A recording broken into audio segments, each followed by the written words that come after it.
Magandang gabi po sa ating lahat. Ako po si Ginoong Dan Roel Calagar at mayroon akong inihandang kwento na tungkol sa isang pag-ibig. Si Roy ay isang lalaking lumaki sa tahanang kulang sa init ng pagmamahal.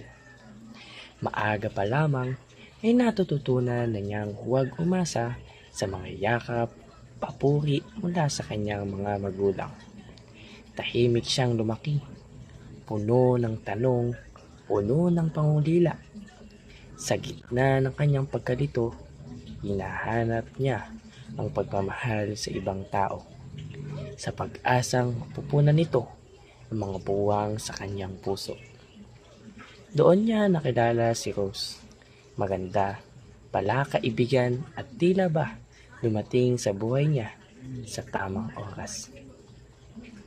Agad siyang nabighani rito at hindi nagtagal, nahulog siya ng lubusan. Ibinigay niya ang lahat ng oras, tiwala at pagmamahal.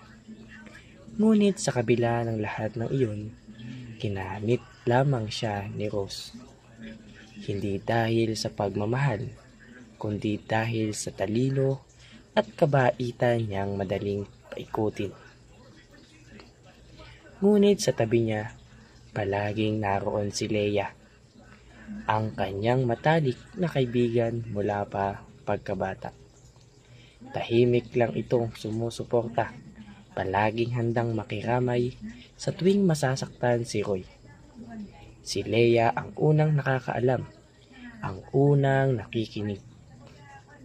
Ngunit ang hindi alam ni Roy, matagal nang may itinatagong damdamin si Leia para sa kanya. Hindi lang niya may pagtapat dahil takot siyang mawala si Roy bilang isang kaibigan. Isang araw, may nalaman si Leia tungkol kay Rose. Isang katotohanang maaaring makasira sa relasyon nila ni Roy. Matagal siyang nagdalawang isip, ngunit nanaig ang malasakit niya. Sinabi niya ito kay Roy, ngunit imbis na pakinggan, nagagalit si Roy. Nasambit niya ang mga salitang hindi niya na mabawi. Mga salitang tumama kay Leia na parang sibat. Hindi mo alam ang sinasabi mo. Naiinggit ka lang dahil wala kang nararanasan na tulad na meron namin ni Rose. Tahimik si Leia. Sa dami ng maaring sabihin, pinili na lamang niyang talikuran si Roy. Hindi dahil sa galit, kundi dahil sa pagod. Pagod sa kahihintay, sa pagtitimpi at sa pagkukunwaring sapat na ang pagiging kaibigan lang. Lumipas ang mga araw, natuklasan din ni Roy ang katotohanang sinabi ni Leia. Unting-unting bumagsak ang mundo niya. Hindi dahil sa pagkawala ni Rose, kundi dahil sa pagkawala ni Leia.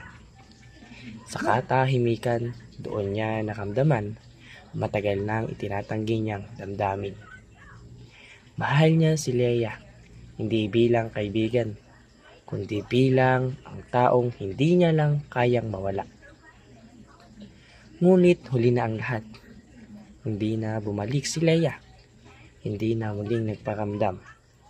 At sa bawat araw na lumipas, may lalong lumalalim ang pagsisisi ni Roy.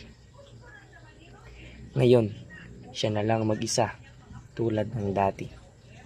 Ngunit pinamasakit sa lahat ay hindi ang pagiging mag-isa, kundi ang pagkawala ng tanging taong tunay na nagmamahal sa kanya.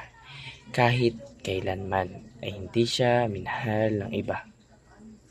At doon na lamang po nagtatapos ang aking kwento na pinamagatang Pinagkait na Pag-ibig. Maraming salamat po.